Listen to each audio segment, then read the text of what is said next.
Capítulo 5 – Suicidas. O suicida da Samaritana. No dia 7 de abril de 1858, pelas 7 horas da noite, um homem de uns 50 anos e convenientemente vestido apresentou-se no estabelecimento da Samaritana, em Paris, e mandou preparar um banho. O garçom em serviço, depois de um intervalo de 2 horas, admirado de que esse indivíduo não o chamava, decidiu entrar em seu gabinete para ver se estava indisposto. Foi então testemunha de um horrendo espetáculo. O infeliz tinha cortado a garganta com uma navalha e todo o seu sangue estava misturado à água da banheira. Não podendo ser estabelecida a identidade, transportou-se o cadáver para o necrotério. O espírito desse homem, evocado na Sociedade de Paris 6 dias depois de sua morte, deu as respostas seguintes. 1. Evocação. Resposta do guia do médium. Espere, ele está aí. 2. Onde estás agora? Resposta. Eu não sei. Dizei-me onde estou. 3. Estás numa assembleia de pessoas que se ocupam de estudos espíritas e que são benevolentes convosco. Resposta. Dizei-me se vivo. Eu sufoco no caixão. Sua alma, embora separada do corpo, está ainda completamente mergulhada no que se poderia chamar de turbilhão da matéria corpórea. As ideias terrestres estão ainda vivazes. Ele não se crê morto. 4. Quem vos empenhou para vir a nós? Resposta. Senti-me aliviado. 5. Que motivo vos levou a suicidar-se? Resposta. Estou eu morto? Não, eu habito o meu corpo. Não sabeis o quanto sofro. Eu me sufoco. Que mão complacente procure me matar. 6. Por que não deixaste nenhum traço que pudesse vos fazer reconhecer? Resposta. Eu estou abandonado. Fugi do sofrimento para encontrar a tortura. 7. Tendes agora os mesmos motivos para permanecer desconhecido? Resposta. Sim. Não coloqueis um ferro em brasa na ferida que sangra. 8. Quereis nos dizer o vosso nome, a vossa idade, a vossa profissão, o vosso domicílio? Resposta. Não, a tudo não. 9. Tinhais uma família, uma mulher, filhos? Resposta. Estava abandonado, nenhum ser me amava. 10. Que fizestes para não ser amado por ninguém? Resposta. Quantos o são como eu? Um homem pode ser abandonado no meio de sua família, quando nenhum coração o ama. 11. No momento de concretizar o vosso suicídio, não sentistes nenhuma hesitação? Resposta. Eu tinha sede da morte, esperava o repouso. 12. Como o pensamento do futuro não vos fez renunciar ao vosso projeto? Resposta. Não acreditava mais nele, estava sem esperança. O futuro é a esperança. 13. Que reflexões tivestes no momento em que sentistes a vida extinguir em vós? Resposta. Eu não refleti, eu senti.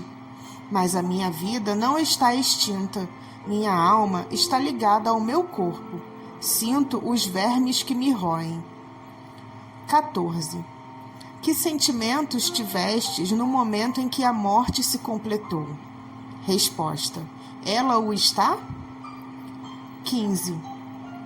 O momento em que a vida se extinguia em vós foi doloroso? Resposta. Menos doloroso que depois. Só o corpo sofreu.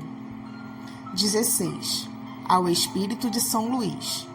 Que entende o espírito ao dizer que o momento da morte foi menos doloroso que depois? Resposta. O espírito se descarregava de um fardo que o acabrunhava, sentia a volúpia da dor. 17. Esse estado é sempre a consequência do suicídio? Resposta: sim. O espírito do suicida está ligado ao seu corpo até o termo de sua vida. A morte natural é a libertação da vida. O suicida a quebra inteiramente. 18. Esse estado é o mesmo em toda morte acidental, independentemente da vontade, e que abrevia a duração natural da vida? Resposta: não. Que entendeis por suicídio? O espírito não é culpado senão de suas obras. Esta dúvida da morte é muito comum nas pessoas falecidas há pouco, e sobretudo naquelas que, durante a sua vida, não elevaram sua alma acima da matéria. É um fenômeno bizarro à primeira vista, mas que se explica muito naturalmente. Se a um indivíduo, posto em sonambulismo pela primeira vez, pergunta-se se dorme, ele responde quase sempre não, e a sua resposta é lógica. O interrogador foi quem colocou mal a questão, servindo-se de um termo impróprio. A ideia do sono, na nossa língua usual, está ligada à suspensão de todas as faculdades sensitivas. Ora, o sonâmbulo que pensa, que vê e que sente, que tem a consciência de sua liberdade moral, não pensa dormir, e com efeito não dorme, na acepção vulgar da palavra. Por isso, ele responde não, até que esteja familiarizado com essa maneira de entender a coisa. Ocorre o mesmo no homem que acaba de morrer. Para ele, a morte é o aniquilamento do ser. Ora, como o sonâmbulo, ele vê, sente e fala. Portanto, para ele não está morto, e o diz até o momento em que se adquire a intuição de seu novo estado. Essa ilusão é sempre mais ou menos penosa, porque nunca é completa e deixa o espírito numa certa ansiedade. No exemplo acima, ela é um verdadeiro suplício pela sensação dos vermes que roem o corpo e pela sua duração, que deve ser a que teria a vida desse homem se não fosse abreviada. Este estado é frequente entre os suicidas, mas não se apresenta sempre em condições idênticas. Varia, sobretudo, em duração e intensidade, segundo as circunstâncias agravantes ou atenuantes da falta. A sensação dos vermes e da decomposição do corpo não é mais especial nos suicidas. Ela é frequente naqueles que viveram mais da vida material que da vida espiritual. Em princípio, não há falta impune, mas não há regra uniforme e absoluta nos meios de punição. O pai e o conscrito. No começo da guerra com a Itália, em 1859, um negociante de Paris, pai de família, gozando da estima geral de todos os seus vizinhos, tinha um filho que fora sorteado para o serviço militar. Achando-se por sua posição na impossibilidade de exonerá-lo do serviço, teve a ideia de se suicidar, a fim de isentá-lo como filho único de viúva. Foi evocado um ano depois na Sociedade de Paris, a pedido de uma pessoa que o conhecera e que desejava conhecer a sua condição no mundo dos espíritos. A São Luís. Quereis nos dizer se podemos evocar o homem de quem se acaba de falar? Resposta: sim, ele ficará muito feliz, pois será um pouco aliviado. 1. Evocação. Resposta: oh, obrigado, eu sofro muito, mas é justo, entretanto, ele me perdoará. O espírito escreve com grande dificuldade. Os caracteres são irregulares e mal formados. Depois da palavra mais, se detém, tenta em vão escrever e não faz senão alguns traços indecifráveis e pontos. É evidente que é a palavra Deus que ele não pode escrever. 2. Preenchei a lacuna que deixastes. Resposta: eu sou indigno. 3. Dissestes que sofreis, sem dúvida, errastes em vos suicidar. Mas é que o motivo que vos levou a esse ato não vos mereceu nenhuma indulgência? Resposta: a minha punição será menos longa, mas a ação nem por isso foi menos má. 4. Poderias nos descrever a punição que sofreis? Resposta: sofro duplamente, na minha alma e no meu corpo. Sofro neste último, embora não o possua mais, como o amputado sofre no membro ausente. 5.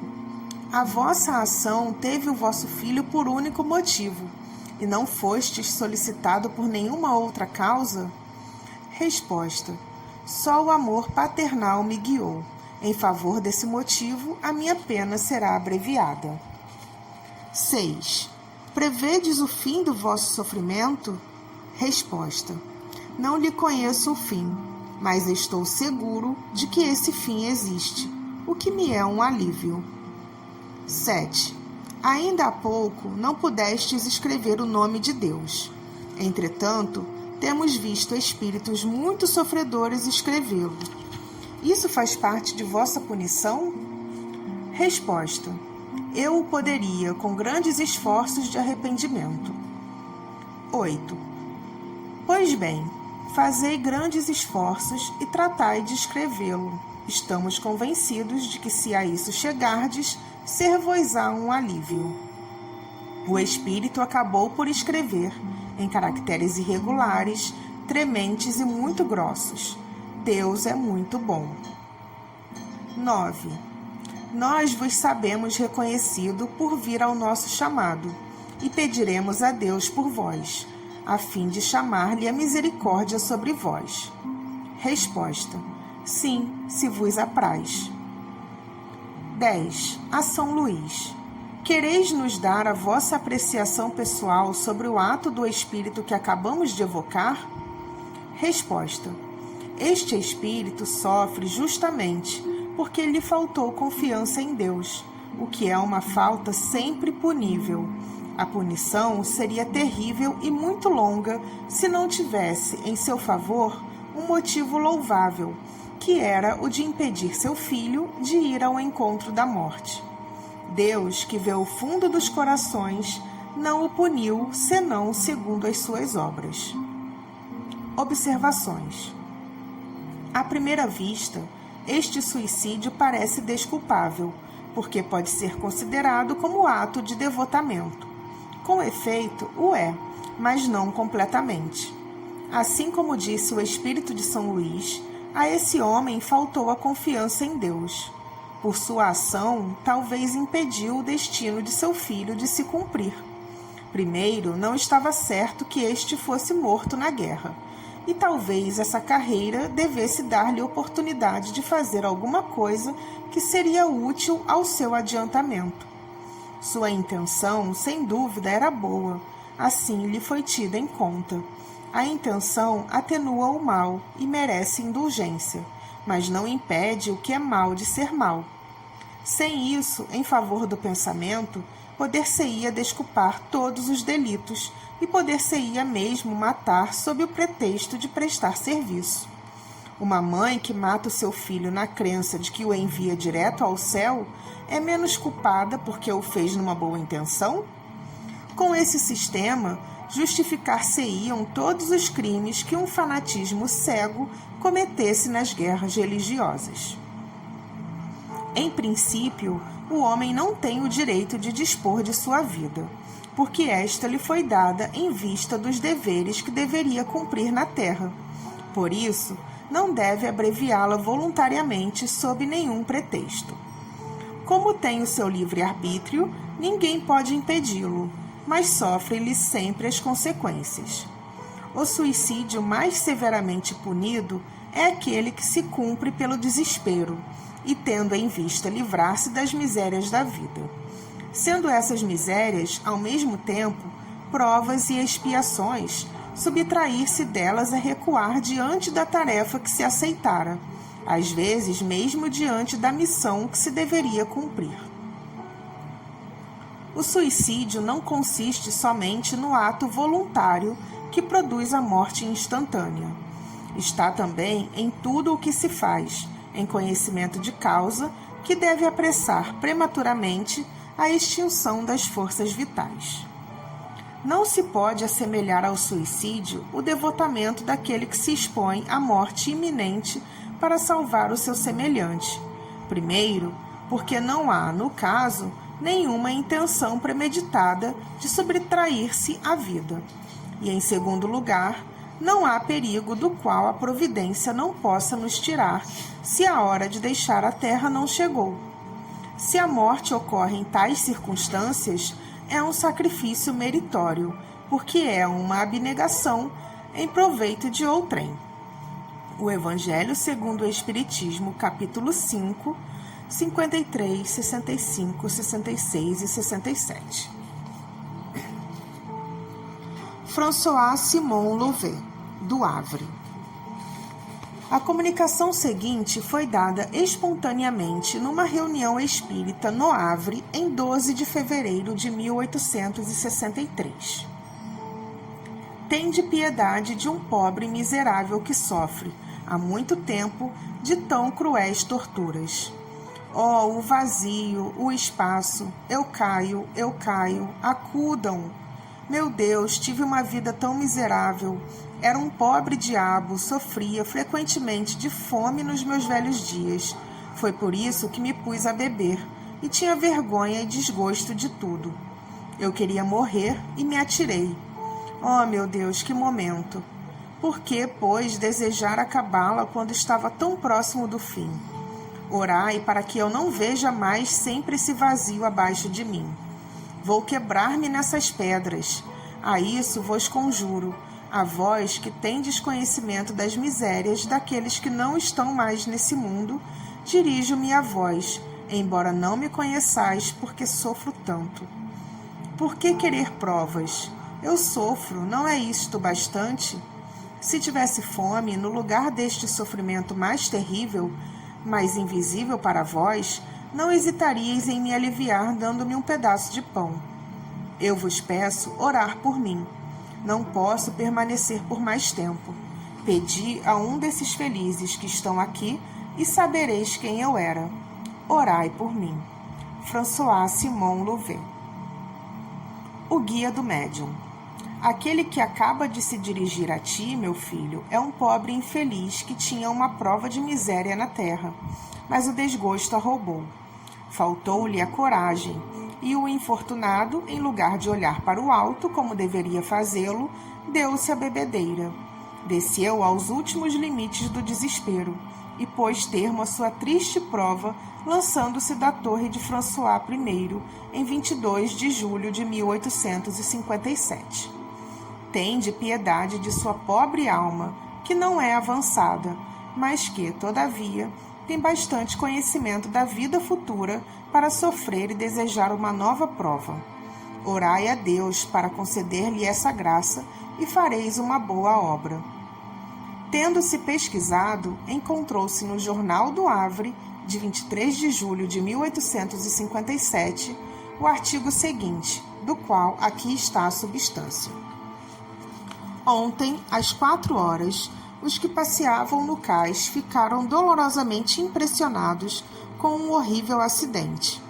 Um homem lançou-se da torre e foi quebrar-se sobre as pedras. Era um velho puxador de sirga, que suas inclinações à embriaguez levaram ao suicídio. Chama-se François Victor Simon Louvet. Seu corpo foi transportado para a casa de uma de suas filhas, Rua da Corderie. Tinha a idade de 67 anos. Depois de quase 6 anos que esse homem morreu, se vê sempre caindo da torre e indo se quebrar nas pedras. Espanta-se do vazio que tem diante de si. Está nas apreensões da queda. E isso há 6 anos. Quanto isso durará? Ninguém o sabe, e essa incerteza aumenta as suas angústias. Isso não vale o inferno e as suas chamas? Quem revelou esses castigos? Foram inventados? Não, são aqueles mesmos que os sofreram que vêm descrevê-los, como outros descrevem as suas alegrias. Frequentemente o fazem espontaneamente, sem que se pense neles. o que exclui toda a ideia de que seja o joguete da sua própria imaginação. Uma mãe e seu filho. No mês de março de 1865, o Sr. C., negociante numa pequena cidade perto de Paris, tinha em sua casa seu filho, com a idade de 21 anos, gravemente enfermo. Esse jovem, sentindo-se no momento de expirar, chamou sua mãe e ainda teve forças para abraçá-la. Esta disse-lhe, vertendo lágrimas abundantes: Vai, meu filho, procede-me, não tardarei em seguir-te. Ao mesmo tempo, ela saiu escondendo a cabeça entre as mãos. As pessoas que se achavam presentes a essa cena pungente consideraram as palavras da senhora C. como simples explosão de dor, que o tempo e a razão deveriam apaziguar. Entretanto, tendo o doente sucumbido, foi procurada em toda a casa e encontrada enforcada no celeiro. O enterro da mãe se fez ao mesmo tempo que o de seu filho. Evocação do filho, vários dias depois do fato. Pergunta: Tendes conhecimento da morte de vossa mãe, que se suicidou, sucumbindo ao desespero que vossa perda lhe causou? Resposta: Sim, e sem o desgosto que me causou o cumprimento de sua fatal resolução, eu seria perfeitamente feliz. Pobre e excelente mãe, ela não pôde suportar a prova dessa separação momentânea e tomou para se reunir ao seu filho que amava tanto o caminho que deverá dele afastá-la por muito tempo. Assim, ela retardou indefinidamente essa reunião que seria rápida se a submissão às vontades do Senhor enchesse sua alma e se fosse resignada, humilde e arrependida diante da prova que iria sofrer e a expiação que iria purificá-la. Orai, ó, orai por ela, e, sobretudo, não a imiteis, mães comovidas pelo triste relato de sua morte. Não creiais que ela amava melhor que outras mães esse filho que era a sua alegria e seu orgulho. Não amava melhor, mas faltou-lhe coragem e resignação. Mães que me escutais, quando virdes a agonia velar os olhos extintos de vossos filhos, lembrai-vos de que, como o Cristo, eles sobem o cume do Calvário, de onde deverão se elevar à glória eterna. Benjamin C. Evocação da mãe. Quero ver meu filho. Tendes o poder de me devolver? Que cruéis! Pegaram-me para conduzi-lo à luz e me deixaram na noite. Eu o quero, ele me pertence. Nada foi, pois, senão amor maternal? O que? Ter carregado 9 meses, nutrido com seu leite a carne de sua carne, o sangue de seu sangue, ter guiado seus primeiros passos, tê-lo ensinado a balbuciar o nome sagrado de Deus e o doce nome de mãe, ter feito dele um homem pleno de atividade, de inteligência, de honestidade, de retidão, de amor filial, e perdê-lo quando realizava as esperanças que se conceberam dele, que um futuro brilhante se lhe abria à frente. Não, Deus não é justo, não é o Deus das mães, não compreende o seu desespero e a sua dor. E quando me dou a morte para não deixar meu filho, me arrebata de novo. Meu filho, onde estás? O evocador. Pobre mãe, nos compadecemos com a vossa dor, mas tomastes um triste meio para estar reunida a vosso filho. O suicídio é um crime aos olhos de Deus, e deveríeis pensar que ele pune toda infração às suas leis. A privação da visão de vosso filho é a vossa punição. A mãe. Não, eu acreditava Deus melhor que os homens. Eu não cria em seu inferno, mas na reunião das almas que se amam como nos amamos. Eu me enganei. Não é o Deus justo e bom, uma vez que não compreendeu a imensidade de minha dor e de meu amor. Oh, quem devolverá meu filho? Perdi-o, pois, para sempre? Piedade, piedade, meu Deus. O evocador. Vejamos, acalmai o vosso desespero. Pensai que se há um meio para rever o vosso filho, esse não é blasfemando contra Deus, como o fazeis. Em lugar de vô-lo tornar favorável, atraireis sobre vós maior severidade. A mãe: disseram-me que não o reveria mais. Compreendi que foi para um paraíso que o conduziram. E eu estou, pois, no inferno? O inferno das mães. Ele existe, não o vejo senão muito. O evocador: vosso filho não está perdido sem retorno, crede-me.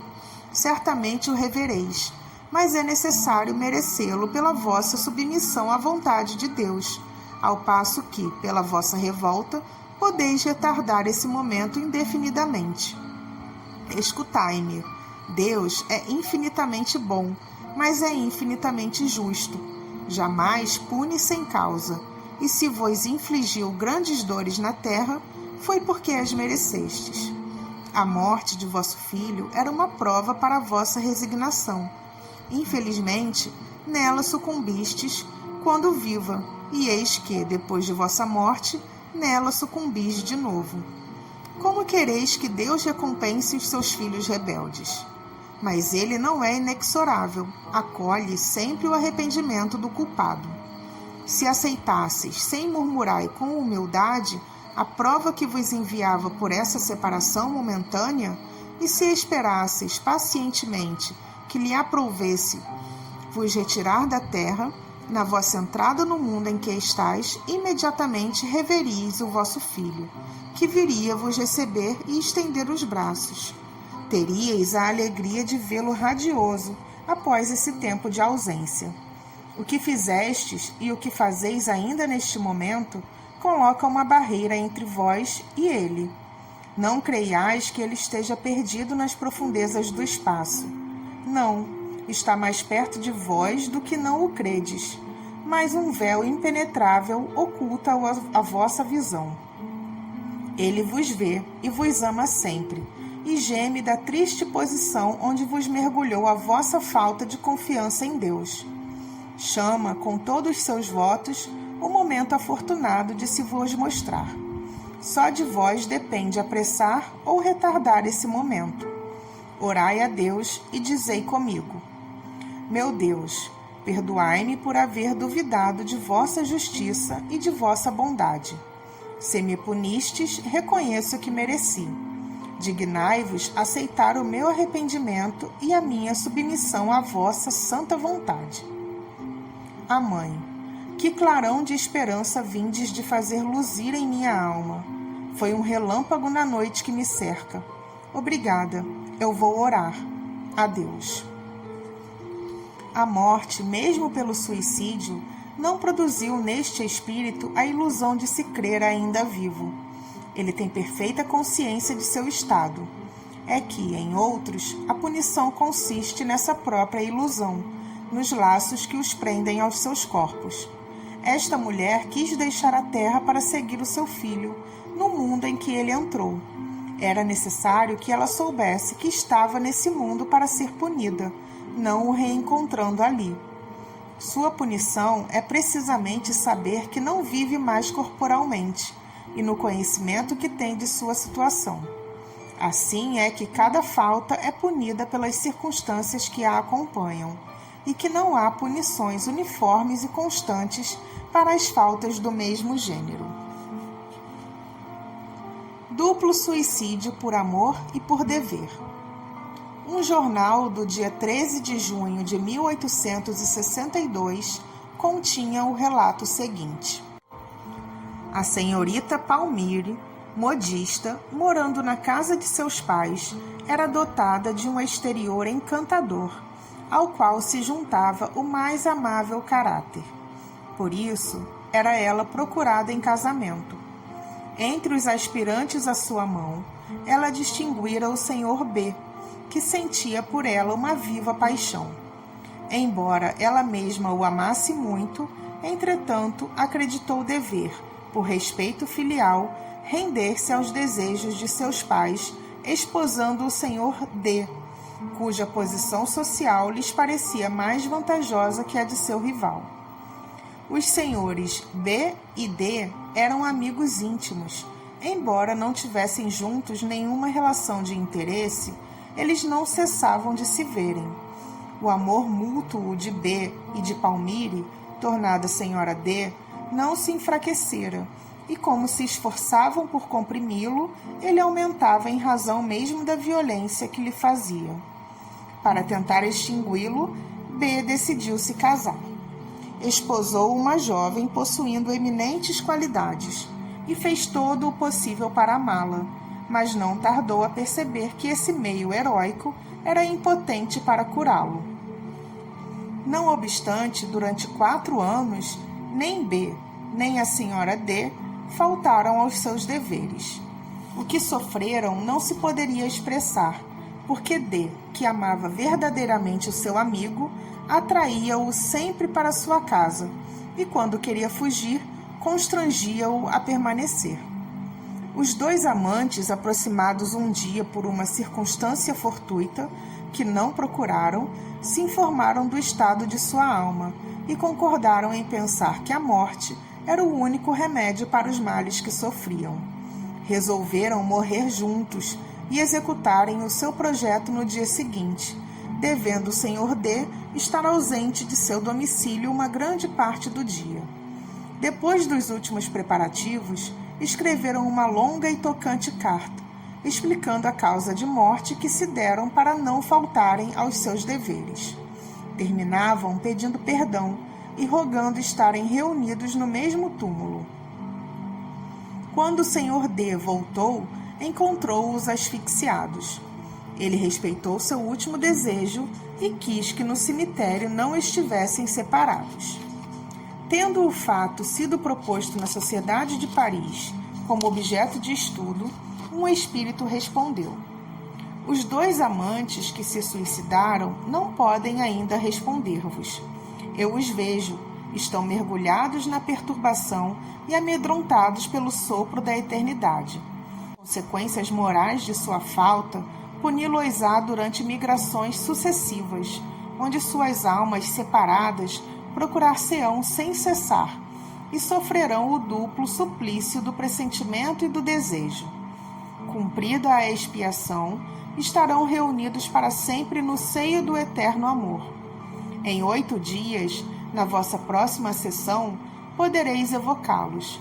Eles virão, mas não se verão. Uma noite profunda, por muito tempo, os esconderá um ao outro.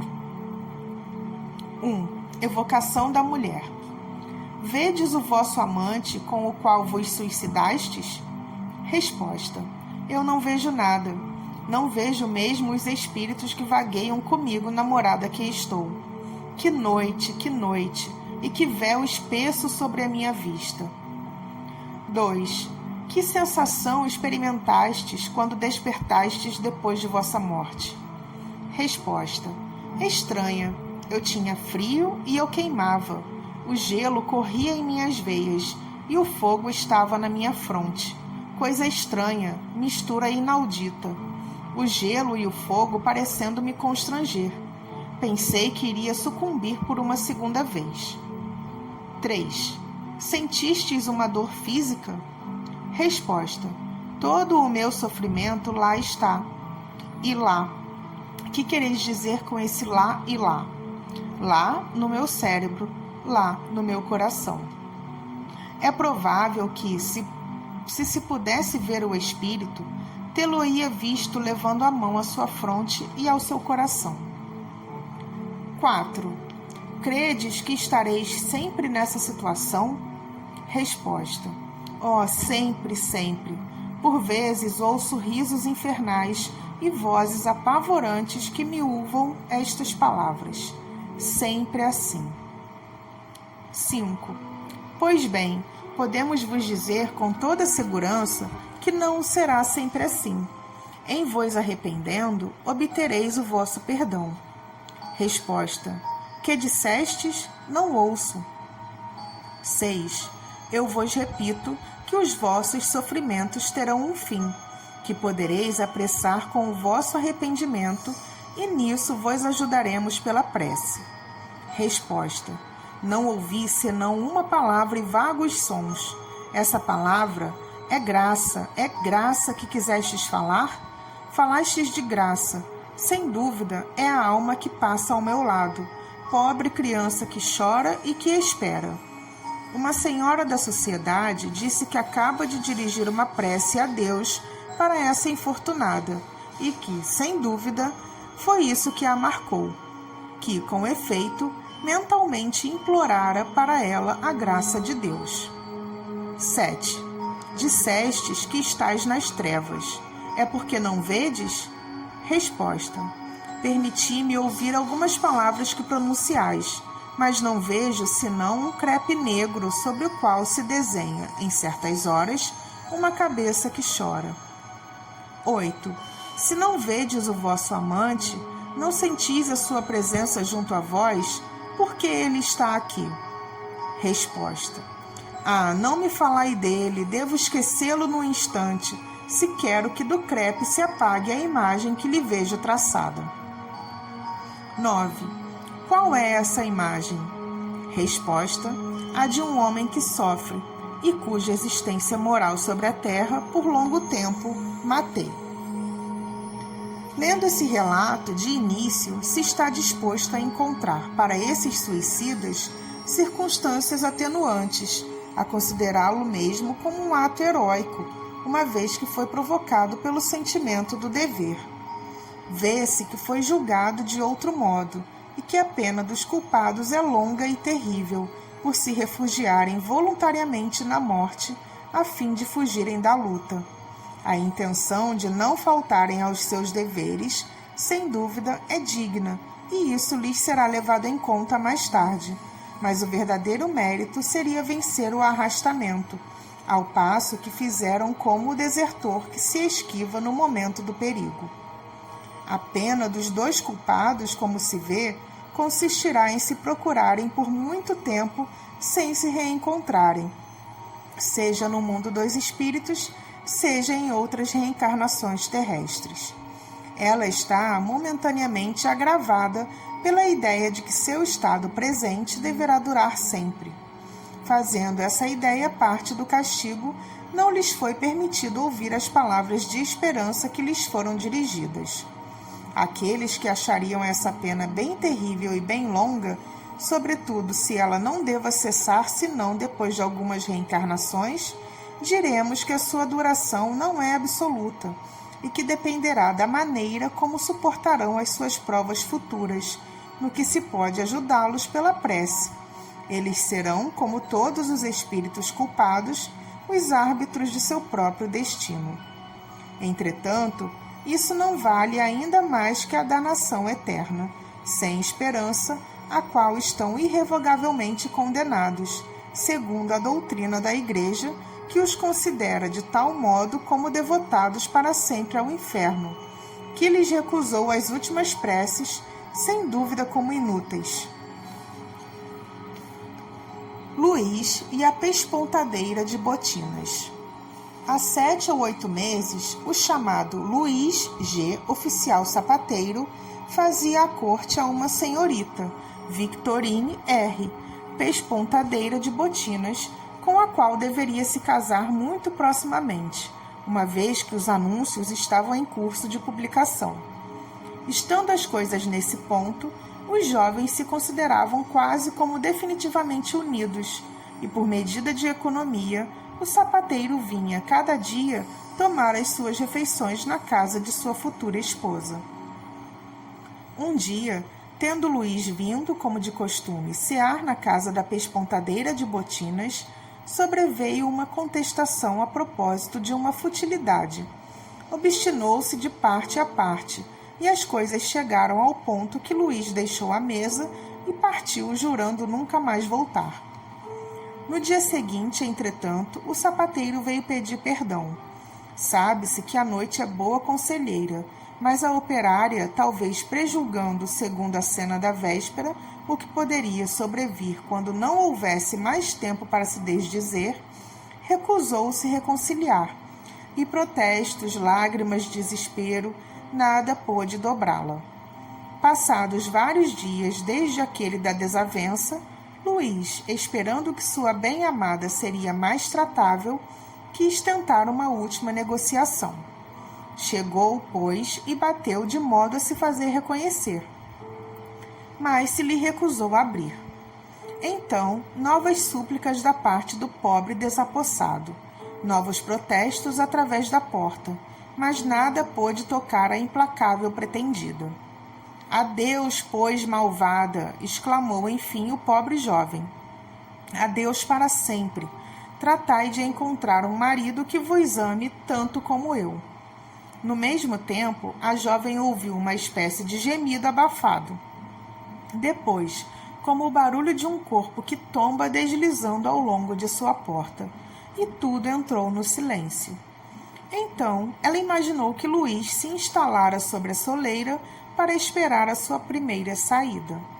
Ela, porém, se prometeu não pôr o pé fora enquanto ele lá estivesse.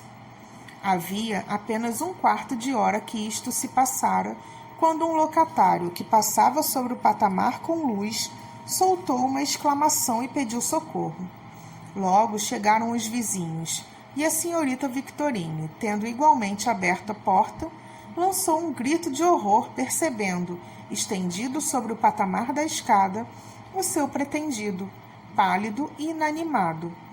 Cada um se apressou em lhe dar socorro, mas logo se percebeu ser tudo inútil e que ele cessara de existir. O infeliz jovem mergulhara o seu trinchete na região do coração, e o ferro permaneceu na ferida. Sociedade Espírita de Paris, agosto de 1858. 1. Ao espírito de São Luís. A jovem, causa involuntária da morte de seu amante, dela tem a responsabilidade? Resposta: sim, porque ela não o amava. 2. Para prevenir essa infelicidade, deveria esposá-lo apesar de sua repugnância? Resposta: ela procurava uma ocasião para separar-se dele. Fez no começo de sua ligação o que teria feito mais tarde. 3. Assim, a sua culpabilidade consistiu em entreter nele sentimento que não partilhava, sentimentos que foram a causa da morte do jovem? Resposta: sim, é isso. 4. Sua responsabilidade, nesse caso, deve ser proporcional à sua falta. Não deve ser tão grande como se ela tivesse provocado voluntariamente a morte? Resposta: isto salta aos olhos. 5. O suicídio de Luís encontra uma desculpa no desvario em que o mergulhou a obstinação de Victorine? Resposta: sim, porque o seu suicídio, que provém do amor, é menos criminoso aos olhos de Deus que o suicídio do homem que quer se livrar da vida por um motivo de frouxidão. Tendo o espírito de Luís G. sido evocado uma outra vez, se lhe dirigiram as seguintes perguntas. 1. Que pensais da ação que cometestes? Resposta: Victorine é uma ingrata. Eu errei em matar-me por ela, porque ela não o merecia. 2. Portanto, ela não vos amava? Resposta: não. No início, ela acreditou, iludia-se. A cena que lhe fiz abriu-lhe os olhos. Então ela ficou contente com esse pretexto para se desembaraçar de mim. 3. E vós, a amáveis sinceramente? Resposta: eu tinha paixão por ela. Eis tudo. Eu acreditava. Se eu a amasse com um amor puro, não quereria causar-lhe desgostos. 4. Se ela soubesse que queríeis realmente vos matar, persistiria em sua recusa? Resposta: eu não sei, não creio, porque ela não é má, mas seria infeliz. Vale ainda mais para ela que isso tenha se passado assim. 5. Chegando à sua porta, tinhais a intenção de vos matar em caso de recusa? Resposta: não, não pensava nisso. Não acreditava que ela fosse tão obstinada. Não foi senão quando vi a sua obstinação que então uma vertigem me tomou. 6. pareceis não lamentar o vosso suicídio, senão porque Victorine não o merecia. É o único sentimento que experimentais? Resposta: neste momento, sim, estou ainda muito perturbado. Parece-me estar à porta, mas sinto outra coisa que não posso definir. 7. Compreendê-la-eis mais tarde? Resposta: sim, quando estiver desembaraçado. Foi mal o que fiz. Deveria deixá-la tranquila. Fui fraco e disso carrego a pena. Vede, a paixão cega o homem e falo fazer tolices. Ele as compreende quando não há mais tempo. 8. Dissestes que disso carregais a pena. Que pena sofreis? Resposta: errei em abreviar a minha vida. Não o devia. Deveria tudo suportar de preferência, deixando-a acabar com o tempo. E depois sou infeliz, eu sofro. É sempre ela que me faz sofrer. Parece-me ainda lá, em sua porta, a ingrata. Não falai mais disso, não quero mais nisso pensar. Me faz muito mal. Adeus. Vê-se aí uma nova prova da justiça distributiva que preside a punição dos culpados, segundo o grau de sua responsabilidade. Na presente circunstância, a primeira falta é da jovem que entretera em Luís um amor que não partilhava e do qual gracejava. Ela carregará, pois, a maior parte da responsabilidade. Quanto ao jovem, é punido também pelo sofrimento que suporta, mas a sua pena é leve, porque não fez senão ceder a um movimento irrefletido e a um momento de exaltação, em lugar da fria premeditação daqueles que se suicidam para se subtraírem às provas da vida. Um ateu. O senhor J.B.D. era um homem instruído, mas imbuído ao último grau de ideias materialistas, não crendo nem em Deus, nem em sua alma. Foi evocado 2 anos depois de sua morte na Sociedade de Paris, a pedido de um de seus parentes. 1. Evocação. Resposta: eu sofro, eu sou réprobo. 2. Fomos instados a vos chamar, de parte de vossos parentes, que desejam conhecer a vossa sorte. Podeis dizer-nos se vossa vocação vos é agradável ou penosa? Resposta: penosa. 3. A vossa morte foi voluntária? Resposta: sim. O espírito escreveu com extrema dificuldade. A escrita era muito grossa, irregular, convulsiva e quase ilegível. No início mostrou cólera, quebrou o lápis e rasgou o papel. 4. Sede mais calmo, todos pediremos a Deus por vós. Resposta: sou forçado a crer em Deus. 5. Que motivo vos levou a vos destruir? Resposta: aborrecimento da vida sem esperança. Concebe-se o suicídio quando a vida é sem esperança. Quer-se escapar da infelicidade a qualquer preço. Com o espiritismo, o futuro se desenrola e a esperança se legitima. O suicídio não tem mais objetivo. Mais ainda, reconhece-se que por esse meio não se escapa de um mal, senão para cair num outro que é 100 vezes pior. Eis porque o espiritismo já tirou tantas vítimas da morte voluntária. São muito culpados aqueles que se esforçam por acreditar, por sofismas científicos e supostamente em nome da razão, nessa ideia desesperante, fonte de tantos males e de crimes, que tudo acaba com a vida. Serão responsáveis não só pelos seus próprios erros, mas por todos os males de que terão sido a causa. 6. Quisestes escapar das vicissitudes da vida. Com isso, ganhastes alguma coisa? Sois mais feliz agora? Resposta: porque o nada não existe? 7. Quereis ser bastante bom para nos descrever a vossa situação, o melhor que puderdes? Resposta: sofro por ser obrigado a crer em tudo o que me negava. Minha alma é como um braseiro, está horrivelmente atormentada. 8.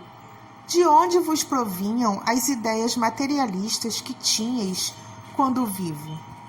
Resposta. Numa outra existência fui mau, e o meu espírito foi condenado a sofrer os tormentos da dúvida durante a minha vida. Também me matei. Há aqui toda uma ordem de ideias.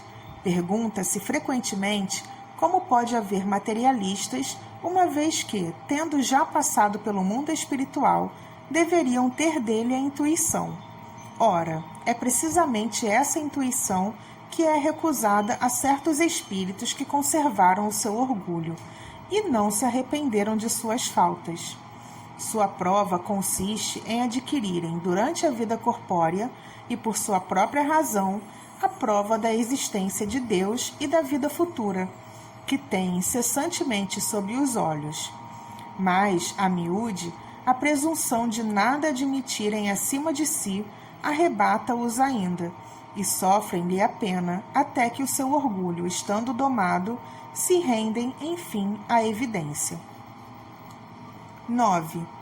Quando estáveis sufocado, que pensáveis que vos adviria?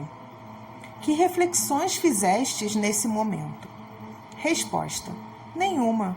Era o nada para mim. Vi depois que, não tendo sofrido toda a minha condenação, iria ainda muito sofrer. 10. Estais agora bem convencido da existência de Deus, da alma e da vida futura? Resposta. Ai de mim, não estou senão mais atormentado por isso. 11. Revistes o vosso irmão? Resposta. Oh, não. 12. Por que isso? Resposta. Por que reunir os nossos tormentos? Asila-se na infelicidade, reúne-se na felicidade. Ai de mim. 13. Seria bem fácil rever o vosso irmão, que poderíamos chamar aí, ao vosso lado? Resposta. Não, estou muito baixo. 14. Por que não quereis que o chamemos? Resposta. É que ele não é mais feliz. 15. Recusais a sua visão. Isso não poderia senão vos fazer bem? Resposta. Não, mais tarde. 16. Desejais mandar dizer alguma coisa aos vossos parentes? Resposta. Que se ore por mim. 17. Parece que, na sociedade que frequentáveis, algumas pessoas partilham as opiniões que tinhas quando vivo. Teríeis alguma coisa a lhes dizer a esse respeito? Resposta. Ah, os infelizes, possam crer em uma outra vida. É o que lhes posso desejar de mais feliz. Poderiam compreender a minha triste posição. Isso faloisia bem refletirem. Evocação do irmão do precedente, professando as mesmas ideias, mas que não se suicidou. Embora infeliz, está mais calmo. A sua escrita é limpa e legível. 18. Evocação. Resposta. Possa o quadro de nossos sofrimentos vos ser uma lição útil e vos persuadir de que uma outra vida existe, onde se expia suas faltas, a sua incredulidade. 19. Vede-nos reciprocamente com o vosso irmão que acabamos de chamar? Resposta. Não, ele foge de mim. Poder-se-ia perguntar por que os espíritos podem fugir no mundo espiritual, onde não existem obstáculos materiais nem retiros escondidos à visão. Tudo é relativo nesse mundo e em relação com a natureza fluídica dos seres que o habitam. Só os espíritos superiores têm percepções indefinidas. Nos espíritos inferiores, elas são limitadas, e para eles, os obstáculos fluídicos fazem o efeito de obstáculos materiais. Os espíritos furtam-se a visão uns dos outros por um efeito de sua vontade, que age sobre o seu envoltório perispiritual e os fluidos ambientes. Mas a providência que vela cada um individualmente, isto é, por todos os seus filhos, deixa-lhes ou recusa-lhes essa faculdade, segundo as disposições morais de cada um. Segundo as circunstâncias, é uma punição ou uma recompensa. 20. Sois mais calmo que ele. Poderias nos dar uma descrição mais precisa de vossos sofrimentos? Resposta. Sobre a terra não sofreis em vosso amor próprio, em vosso orgulho, quando estáis obrigado em convir com os vossos erros? Vosso espírito não se revolta ao pensamento de vos humilhar diante daquele que vos demonstra que estáis no erro?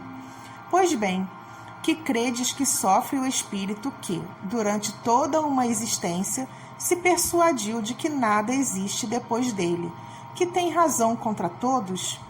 Quando, de repente, encontra-se em face da brilhante verdade, está aniquilado, está humilhado. A isso vem se juntar o remorso de ter podido, por tanto tempo, esquecer a existência de um Deus tão bom, tão indulgente. Seu estado é insuportável, não encontra nem calma nem repouso.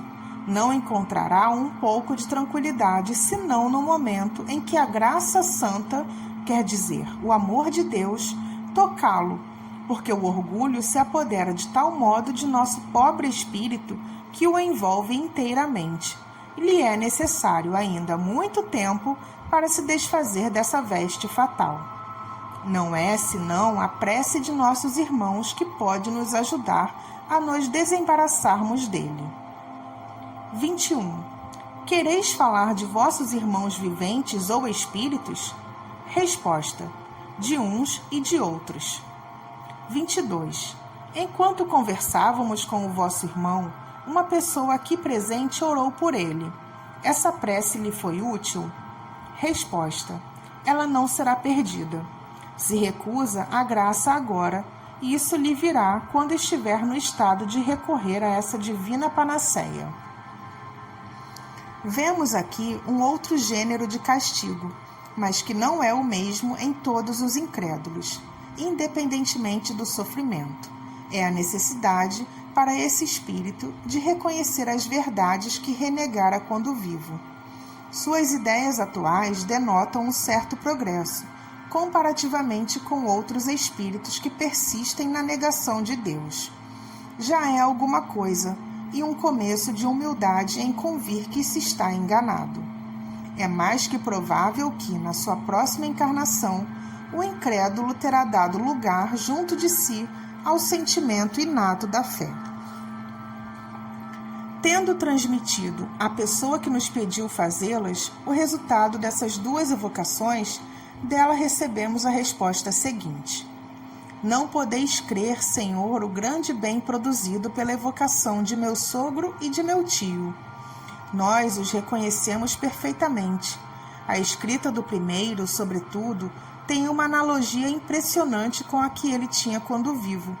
Tanto melhor que, durante os últimos meses que passou conosco, ela era brusca e indecifrável.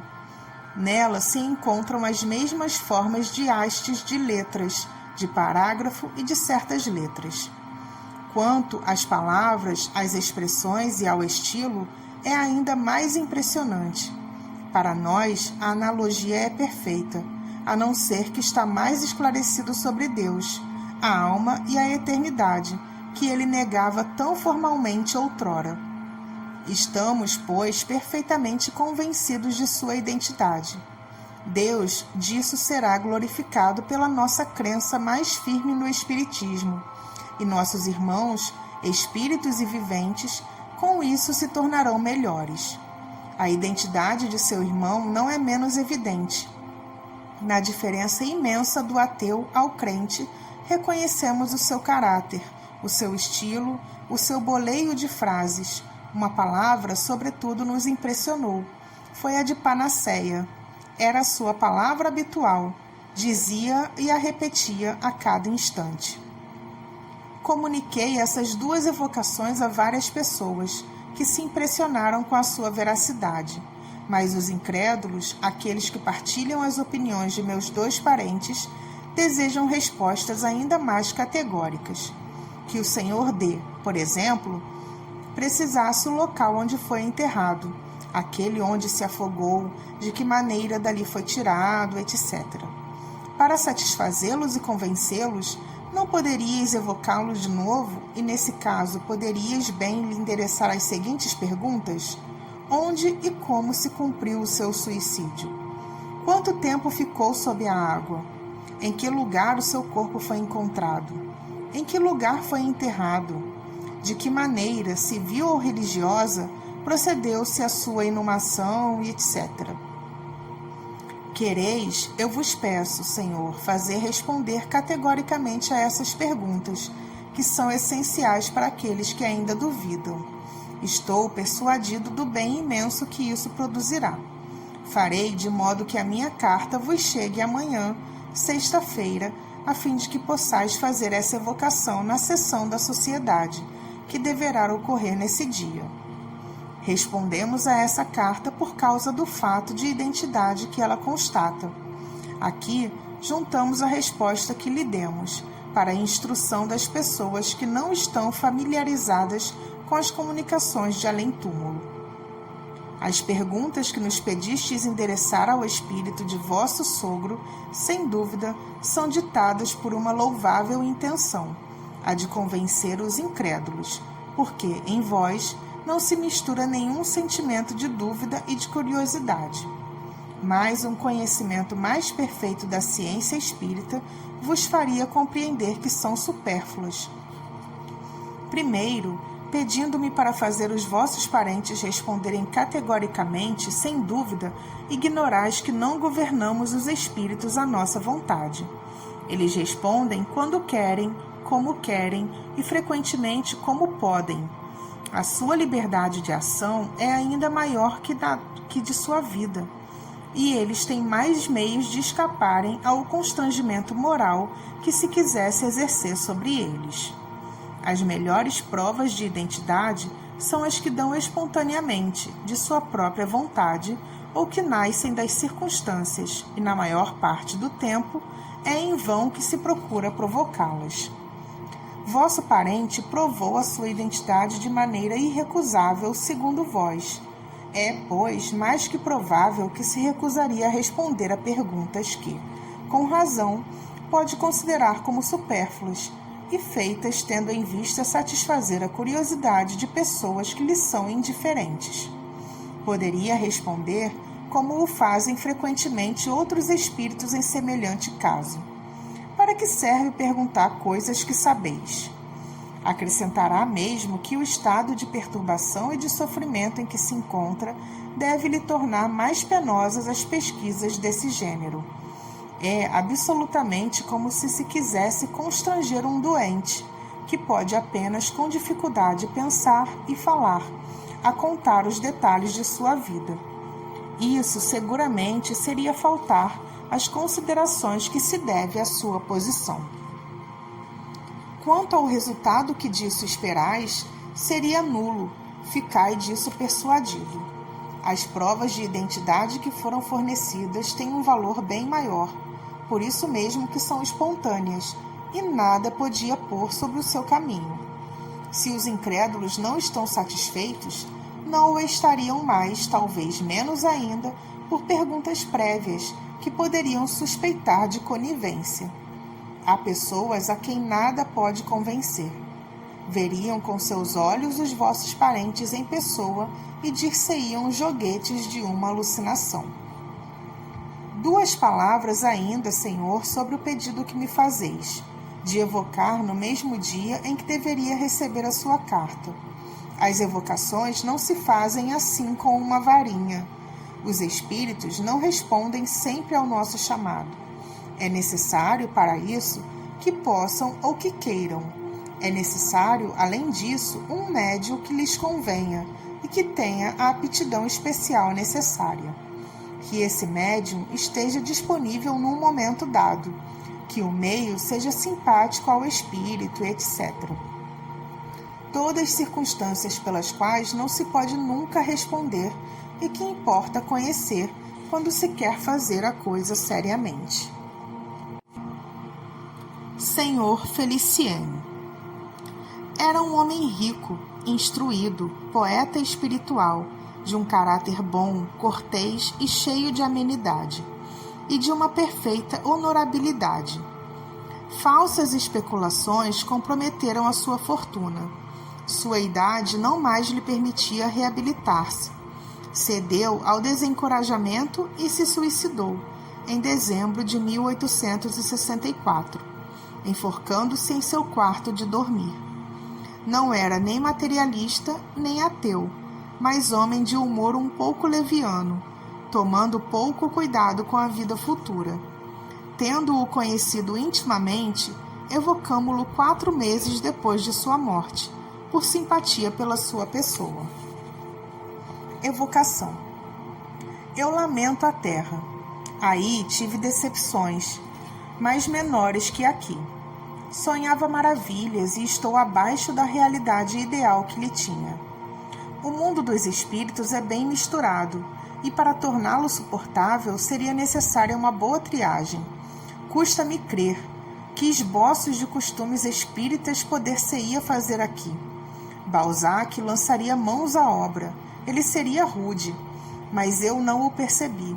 Onde se encontram, pois, grandes espíritos que tão forte condenaram os vícios da humanidade.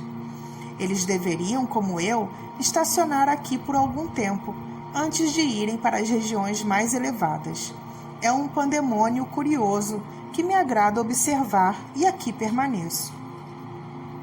Se bem que o espírito declare encontrar-se numa sociedade muito misturada e, por consequência, de espíritos inferiores, sua linguagem dava lugar para nos surpreender, em razão de seu gênero de morte, ao qual não fez nenhuma alusão, porque de outro modo seria bem o reflexo de seu caráter.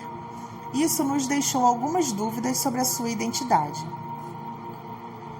Pergunta: quereis dizer-nos, eu vos peço, como morrestes? Resposta: como morri? Pela morte que escolhi. Ela me agradou. Meditei muito tempo sobre a que deveria escolher para me libertar da vida. E, na verdade, confesso que não ganhei grande coisa, a não ser de estar livre de meus cuidados materiais, mas para reencontrá-los mais graves, mais penosos na minha posição de espírito, da qual não prevejo o fim. Pergunta ao guia do médium: foi bem o espírito do Sr. Felicien que respondeu? Essa linguagem quase indiferente nos espanta num suicida. Resposta: sim, mas por um sentimento desculpável em sua posição e que não compreendeis, ele não queria revelar o seu gênero de morte ao médium. Foi por isso que disse palavras ocas. Acabou por confessar, levado pela vossa pergunta direta, mas está muito aflito com isso. Ele sofre muito por ter se suicidado e afasta, tanto quanto possa, tudo aquilo que lhe lembra este fim funesto.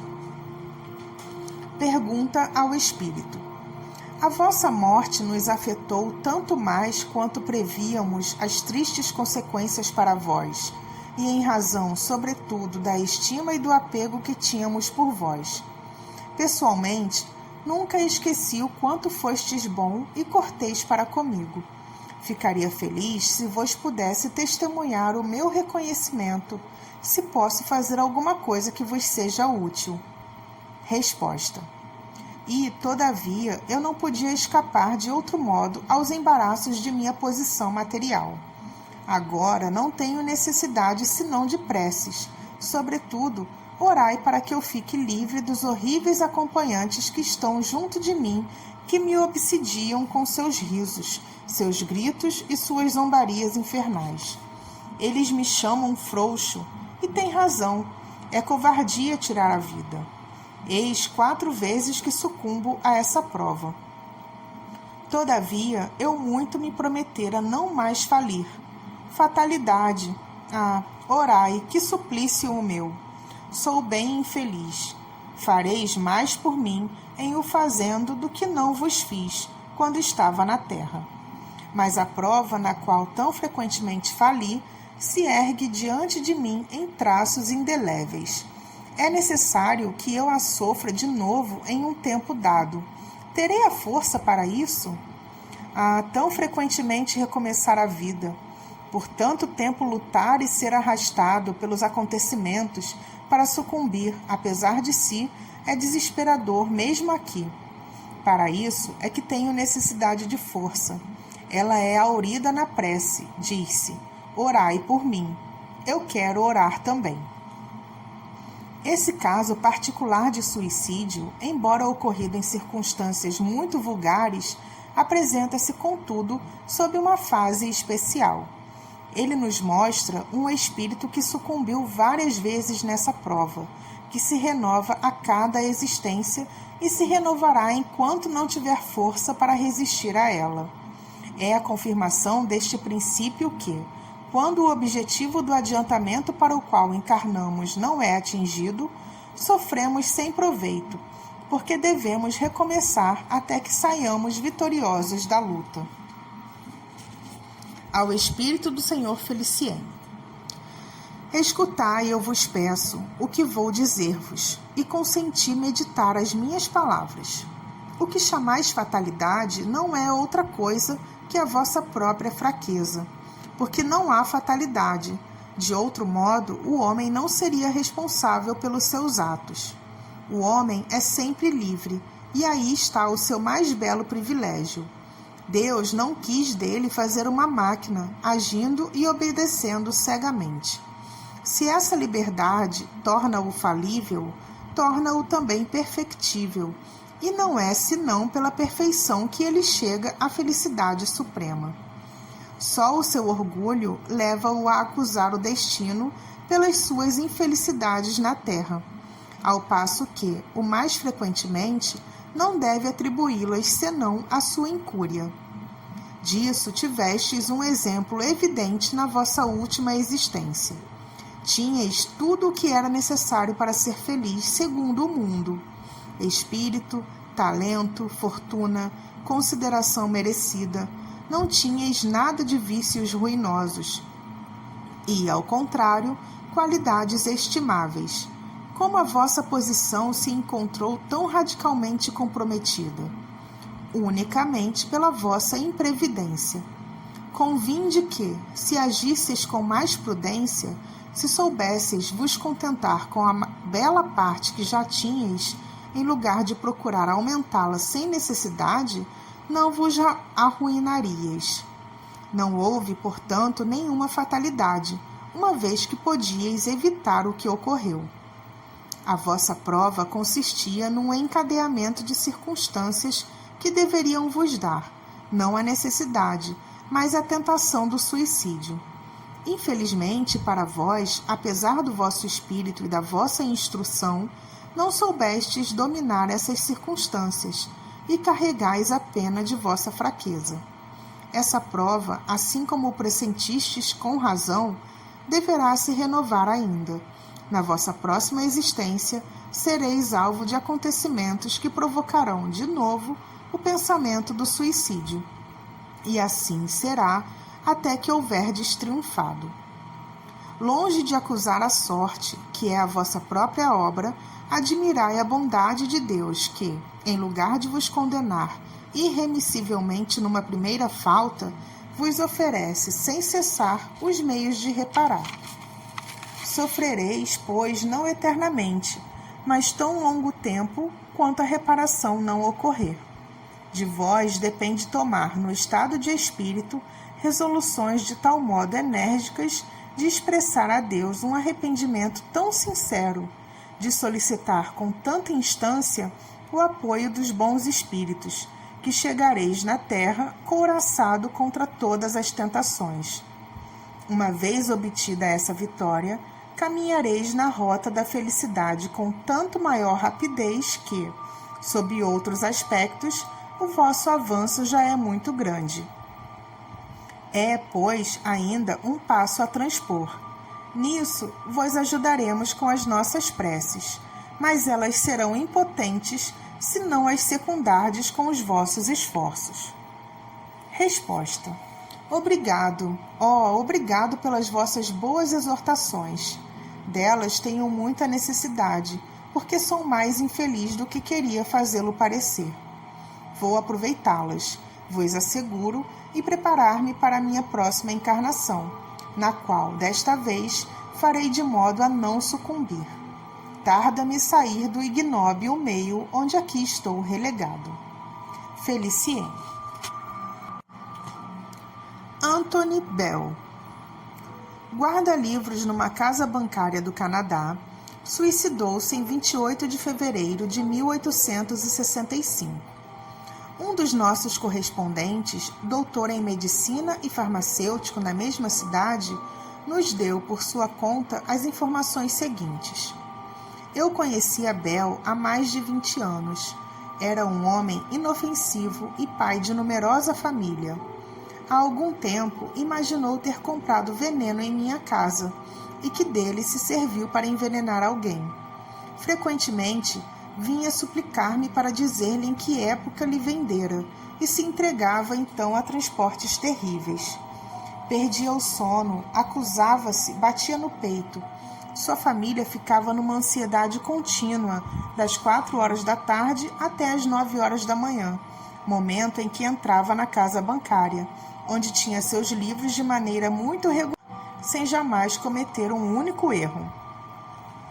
Tinha o costume de dizer que um ser que sentia nele fazia-o ter a sua contabilidade com ordem e regularidade. No momento em que ele parecia estar convencido do absurdo de seus pensamentos, exclamava: Não, não, quereis me enganar. Eu me lembro, isso é verdade. Anthony Bell foi evocado em Paris em 17 de abril de 1865, a pedido de seu amigo. 1. Evocação. Resposta. Que quereis? Fazer-me sofrer um interrogatório? É inútil, eu confessarei tudo. 2. Está longe de nosso pensamento querer vos atormentar com perguntas indiscretas. Desejávamos unicamente saber qual é a vossa posição no mundo em que estáis e se podemos vos ser úteis. Resposta. Ah, se o podeis. Por isso vos seria muito reconhecido. Tenho horror do meu crime e sou muito infeliz. 3. Nossas preces, disso temos esperança, abrandarão as vossas penas. Parecei-nos, de resto, em boas condições. O arrependimento já é um começo de reabilitação em vós. Deus, que é infinitamente misericordioso, tem sempre piedade do pecador arrependido. Orai conosco. Aqui disse-se a prece para os suicidas que se encontra no Evangelho segundo o Espiritismo. Agora, quereis-nos dizer de qual crime vos reconheceis culpado? Ser-vos-á tida em conta essa confissão feita com humildade. Resposta. Deixai-me primeiro vos agradecer a esperança que acabais de fazer nascer em meu coração. Ai de mim! Há muito tempo eu vivia numa cidade, da qual o Mar do Sul banhava as muralhas. Amei uma jovem e bela criança que correspondia ao meu amor, mas eu era pobre e fui repelido pela sua família. Ela anunciou-me que iria desposar o filho de um negociante cujo comércio se estendia além dos 2 mares, e fui repelido. Louco de dor, resolvi tirar minha vida, depois de saciar a minha vingança assassinando o meu rival odiado. Os meios violentos, todavia, me repugnavam. Eu tremia à ideia desse crime, mas o ciúme me dominou. Na véspera do dia em que a minha bem-amada deveria ser dele, ele morreu envenenado pelos meus cuidados, achando este meio mais fácil. Assim, se explicam essas reminiscências do passado. Sim, já vivi, e é necessário que viva ainda. Ó, meu Deus, tende piedade de minha fraqueza e de minhas lágrimas. 4. Deploramos essa infelicidade que retardou o vosso adiantamento, e vos lastimamos sinceramente. Mas, uma vez que vos arrependestes, Deus terá piedade de vós. Dizei-nos, eu vos peço, se executastes o vosso projeto de suicídio. Resposta. Não, confesso com a minha vergonha que a esperança retornou ao meu coração. Queria desfrutar o preço de meu crime, mas os meus remorsos me traíram. Expiei pelo último suplício esse momento de alucinação. Enforquei-me. 5. Tinhas consciência dessa má ação na vossa última existência? Resposta. Somente nos últimos anos de minha vida. E eis como. Eu era bom por natureza. Depois de submetido, como todos os espíritos homicidas, ao tormento da visão contínua de minha vítima, que me perseguia como um remorso vivo, disso me livrei depois de muitos anos pelas minhas preces e o meu arrependimento. Recomeçava a vida uma outra vez, a última, e atravessava pacífico e tímido. Tinha em mim uma vaga intuição de minha fraqueza nativa e de minha falta anterior, da qual conservei a lembrança latente. Mas um espírito obsessor e vingativo, que não era outro senão o pai de minha vítima, não teve grande dificuldade para se apoderar de mim e fazer reviver em meu coração, como num espelho mágico, as lembranças do passado. Alternativamente, influenciado por ele e pelo guia que me protegia, eu era o envenenador, ou o pai da família que ganhava o pão de seus filhos com o seu trabalho. Fascinado por esse demônio obsessor, fui por ele impelido ao suicídio.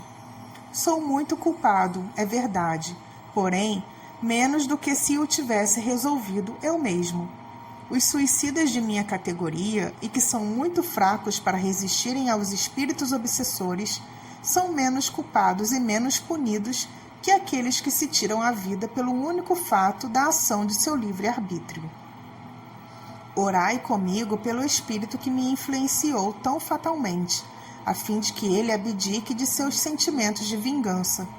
E orai também por mim, a fim de que adquira a força e a energia necessárias para não mais falir à prova do suicídio por livre vontade, a qual me submeterei, dizem-me, na próxima encarnação.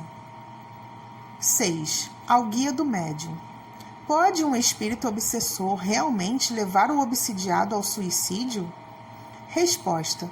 Seguramente, porque a obsessão, que é ela mesma um gênero de prova, pode revestir todas as formas, mas não é uma desculpa. O homem tem sempre o seu livre-arbítrio e, por consequência, está livre para ceder ou resistir às sugestões das quais é alvo. Quando ele sucumbe, é sempre pelo fato de sua vontade.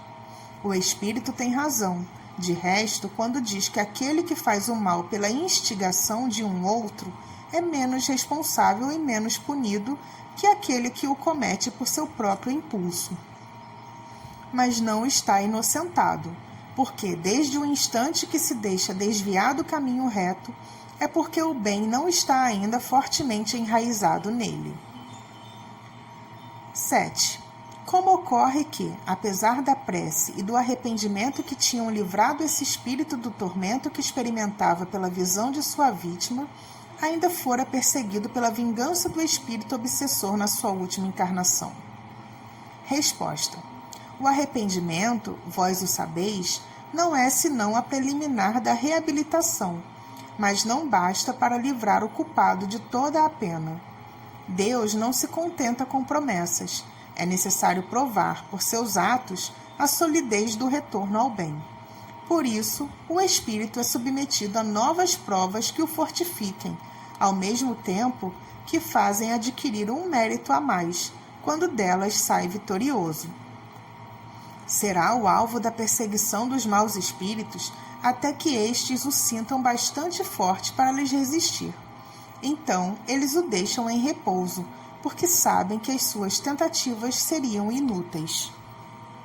Estes dois últimos exemplos nos mostram a mesma prova se renovando em cada encarnação, por tanto tempo quanto nela se sucumba.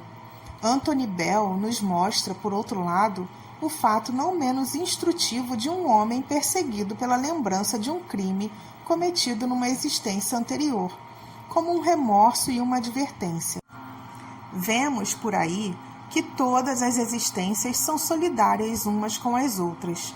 A justiça e a bondade de Deus revelam-se na faculdade que deixa ao homem para se melhorar gradualmente, sem jamais fechar-lhe a porta do resgate de suas faltas. O culpado é punido pela sua própria falta, e a punição, em lugar de ser uma vingança de Deus, é um meio empregado para fazê-lo progredir.